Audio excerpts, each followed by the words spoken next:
Hello दोस्तों, आप देख रहे हैं द पॉइंट स्टोरी, जहां पर आपको मिलेगा स्कैरी एंड हॉरर कहानियों का डेली डोज। तो बिना वक्त जाया करे चलते हैं कहानी की तरफ। तो जैसा आपने पिछले पार्ट में देखा, जयंत बलूच जैसे ही पीछे देखने को होता है, अचानक उसकी बाइक के आगे एक बिल्ली आ जाती है, जिससे वह पीछे नहीं देख पाता है। जयंत का इस वक्त पूरा ध्यान बाइक चलाने पर था। वह चाहकर भी उसका चेहरा नहीं देख पा रहा था, क्योंकि उसने बाइक के साइड मिरर पिछले हफ्ते ही हटा दिए थे और रास्ते टूटी फूटी होने की वजह से उसका ध्यान सड़क पर था। अगले ही पल वह औरत जयंत के कमर पर हाथ आगे की तरफ बढ़ाते हुए प्यार से जकड़ लेती है और बोलती है, अब तो पीछे पलट कर देख लो। अचानक आए इस बदलाव से जयंत का बदन थर्रा उठता है। उसने सोचा कि अब इसे अचानक क्या हो गया है, ये क्यों मुझे बार बार अपने चेहरे दिखाने को पीछे की ओर कह रही है। अभी जयंत इन्हीं सभी सोच में खोया था कि वरुणा नदी का पुल आ गया। तभी वह औरत बोलती है, अब तो मेरी मंजिल भी आ गई है, पीछे पलट जाओ, एक दफा देख तो लो, क्या पता तुम्हारी तलाश मुझे देखने के बाद ख़त्म हो जाए हमेशा के लिए। इधर जयंत के दिमाग में कुछ और ही चल रहा था। उसे ये बात समझ में नहीं आ रही थी कि वह औरत कुछ तो ज़रूर गलत करना चाहती है, जिसकी वजह से वह उसकी जगह रास्ते पर अपना ध्यान केंद्रित करता हुआ चल रहा था। जब उससे नहीं रहा गया तो वह बोल पड़ता है, अरे इस कदर परेशान मत करो, देखो वरुणा नदी को पार करते ही जैसे ही मैं तुम्हारे गांव छोड़ूंगा, तुम उतरने के बाद मुझे अपना चेहरा दिखा देना, क्योंकि गाड़ी चलाते हुए तुम्हारे चेहरे को देखना मेरे लिए असंभव है और दुर्घटना होने की संभावनाएं ज़्यादा हैं। जयंत की यह बात सुनते ही वह इस बार चीख कर बोली, ए लड़के, मैं कहती हूँ कि पीछे पलट, नहीं तो सही नहीं होगा। यह सुनते जयंत शक पका जाता है कि जो अभी औरत प्यार की अटखेलियाँ कर रही थी, अचानक ऐसा क्या बदलाव आ गया जो अपनी जिद पूरी करने के लिए लगभग पागल सी हो जाती है। अभी जयंत ये सोच ही रहा था कि उस औरत की बहुत तेज चीखने की आवाज़ सुनाई दी, तू देख, नहीं तो मैं तेरी इस गाड़ी से कूद कर तुझे भी गिरा दूंगी, तू समझता क्यों नहीं, बस एक बार पलट कर देख ले मुझे, तुझे पलटना ही होगा, समझे। अचानक हुए इस बर्ताव से जयंत सदमे में आ गया। अचानक उसे अपने दादा की बात याद आ गई। उसके दादा ने बताया था कि एक बार ठुठुन बड़ी ठंड से किसी गांव से अपने गांव आ रहे थे। घर जल्दी पहुंचने के चक्कर में उन्होंने खेत के रास्ते से शॉर्टकट जाने की सोची। उस वक्त उनके हाथ में घड़ी तो नहीं थी, लेकिन यह घटना मध्यरात्रि से पहले की है। उन्हें अचानक ऐसा एहसास हुआ कि उसके पीछे कोई चला आ रहा है।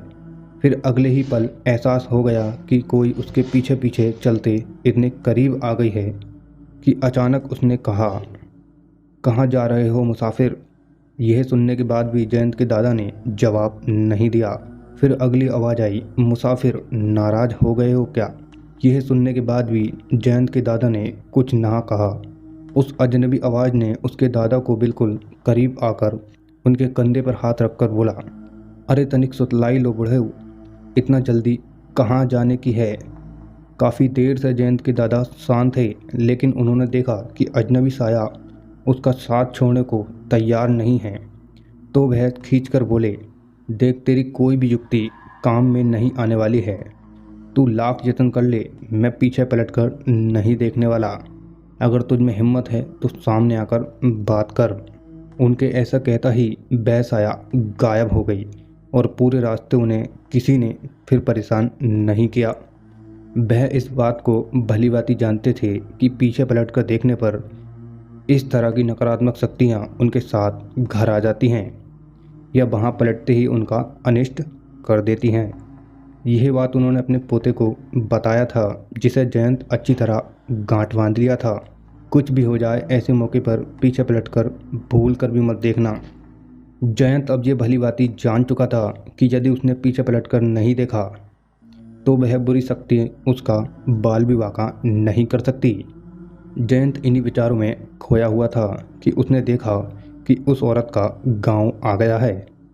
उसने उस औरत को आवाज़ दी तो कोई जवाब नहीं आया। ऐसा एहसास हुआ कि जरूर कुछ दाल में काला है।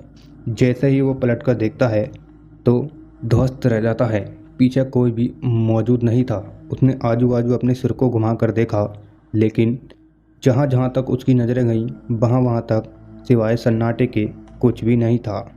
उसने आओ देखा न ताओ मोटरसाइकिल को फरारी इंजन की तरह भगाते हुए हनुमान चालीसा पढ़ने लगा।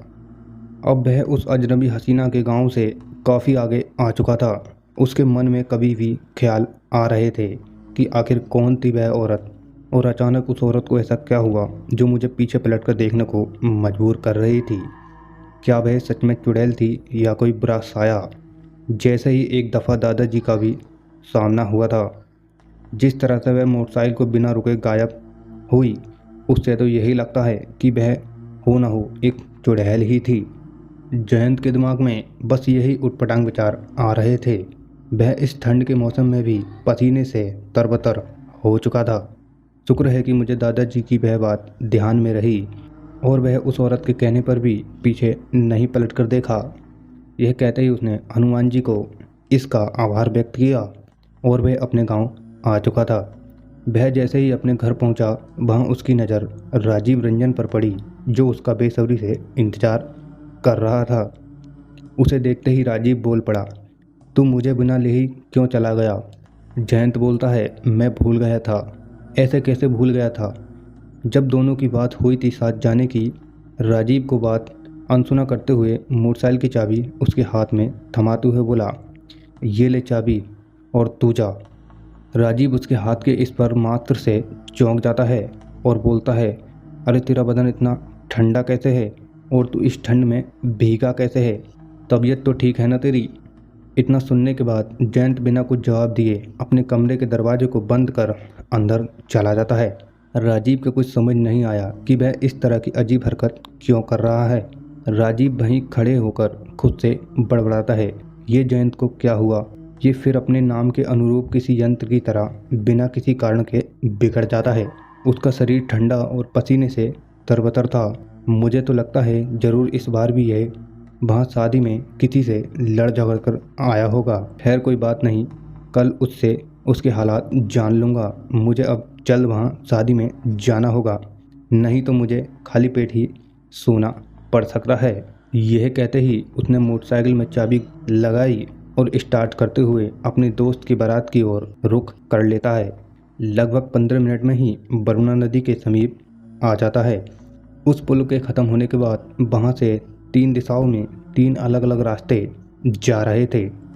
वह इस रास्ते की तरफ बहुत कम आया था, जिसकी वजह से उसकी समझ में नहीं आ रहा था कि वह अब कौन सा रास्ता पकड़ना चाहिए। वह वहीं उस 3 मुहे रास्ते पर खड़ा हो जाता है और वहाँ पर लगे मील का पत्थर पड़ने लगता है। तभी उसे किसी चीज़ की छाया दिखाई देती है, जो कि एक झटके से ही सड़क को क्रॉस कर जाती है। उस साये के गुजरते ही उसकी बाइक की हेडलाइट अपने आप ऑफ हो जाती है। यह देखकर वह भी घबरा जाता है। वह डर कर अपनी मोटरसाइकिल को साइड स्टैंड पर लगाकर खड़ा कर देता है और सामने लगे मील के पत्थर के पीछे दुबक जाता है। वह देखता है कि उस साये के हाथ में लालटेन जल रही थी और वह उसी तरफ आ रही थी जिस तरफ वह मील के पत्थर के पीछे दुबका हुआ था। और वह बड़बड़ाने लगता है, यह कैसे संभव हो सकता है? कोई व्यक्ति पल भर में कैसे सड़क पार कर सकता है, वो भी हाथ में लालटेन लिए? अभी उसने ये कहा ही था कि वह साया ठीक उसके सामने थी। काले रंग की साड़ी में वह औरत सिर से पांव तक ढकी हुई भी थी। उसका घूंघट इतना लंबा था कि उसकी छाती तक आ रहा था, जिसकी वजह से चेहरा देखना असंभव था। उसके समीप आते ही राजीव को अब ज़्यादा ठंड महसूस होने लगती है। यह वही साया था जिससे थोड़ी देर जयंत सामना कर चुका था। एक रात में इस चुड़ैल को अपना दूसरा शिकार मिला था। इससे पहले कि वह साया राजीव की हरकतें समझ पाती, उसने ऐसा नाटक किया जैसे वह उस मील के पत्थर के पीछे लघु शंका कर रहा हो। राजीव अपने आप को सामान्यता करता हुआ मील के पत्थर से ऐसे बाहर निकलता है जैसे उसने कुछ देखा ही ना हो।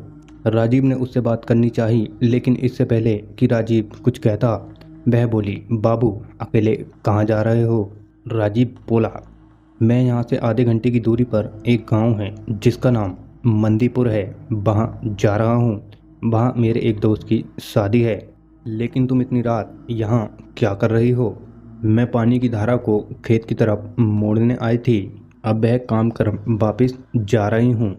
राजीव कहता है, क्यों तुम्हारे घर में कोई मर्द नहीं है क्या? तभी वह औरत बोलती है, कोई होता तो मैं यहाँ क्यों भटकती इतनी रात को। तो समाप्त करते हैं आज के इस पार्ट को यहीं पर। अगर आपको ये पार्ट पसंद आया है तो वीडियो को लाइक कर दें और ऐसे ही हॉरर स्टोरी सुनने के लिए हमारे चैनल को सब्सक्राइब कर दें। मैं मिलता हूँ ऐसी किसी नेक्स्ट स्टोरी के साथ। जब तक के लिए बाय बाय।